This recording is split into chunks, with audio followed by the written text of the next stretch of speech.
সামনে দাঁড়াতে হচ্ছে। আমরা ঢাকা মেডিকেলে আজকে এসেছি আমাদের জুলাই গণ অভ্যুত্থানের সহযোদ্ধা তরুণ নেতা শরীফ ওসমান হাদী, যিনি ঢাকা ৮ থেকে স্বতন্ত্র এমপি পদপ্রার্থী ছিলেন, যিনি তার নির্বাচনী প্রচারণার সময় গুলিবিদ্ধ হয়েছেন সন্ত্রাসীদের দ্বারা, আততায়ীদের দ্বারা।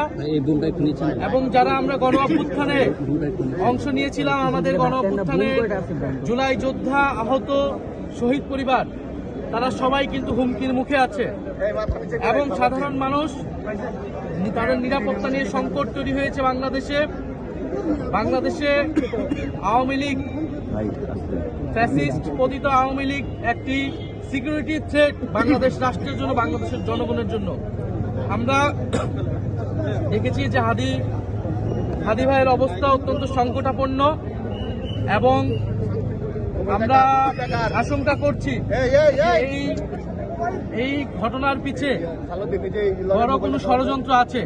কারণ গত কয়েকদিন ধরেই এটা কোনো বিচ্ছিন্ন ঘটনা হিসেবে আমাদের কাছে মনে হচ্ছে না। এটা পুরো বাংলাদেশকে অস্থিতিশীল করার যে অপচেষ্টা 5ই আগস্টের পর থেকে শুরু হয়েছিল এবং বারবার ছাত্র জনতা যা প্রতিরোধ করেছে, সেই একটি ঘটনার এটা একটা ধারাবাহিকতা। ইনশাল্লাহ আমরা আবারও প্রতিরোধ করব।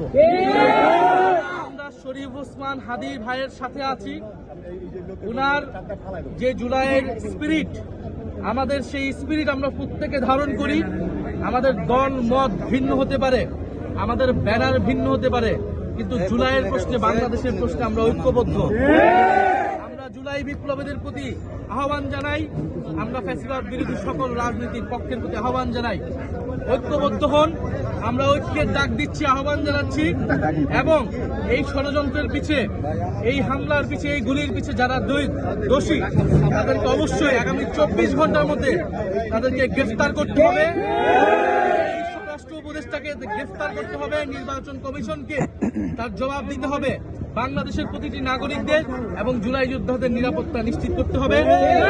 আমরা আজকে রাত থেকে মাঠে থাকবো, এবং যেখানে আমরা ফ্যাসিবাদীদের ষড়যন্ত্র দেখবো, আমরা সেটা প্রতিহত করব।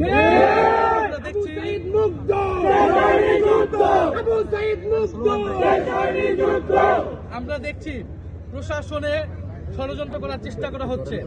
আমরা দেখছি কোর্টে জয় বাংলা স্লোগান দেওয়া হচ্ছে। আমরা দেখছি বিশ্ববিদ্যালয়গুলোতে আওয়ামী লীগের টিচাররা গোপনে ষড়যন্ত্র করার চেষ্টা করতেছে, মিটিং করতেছে।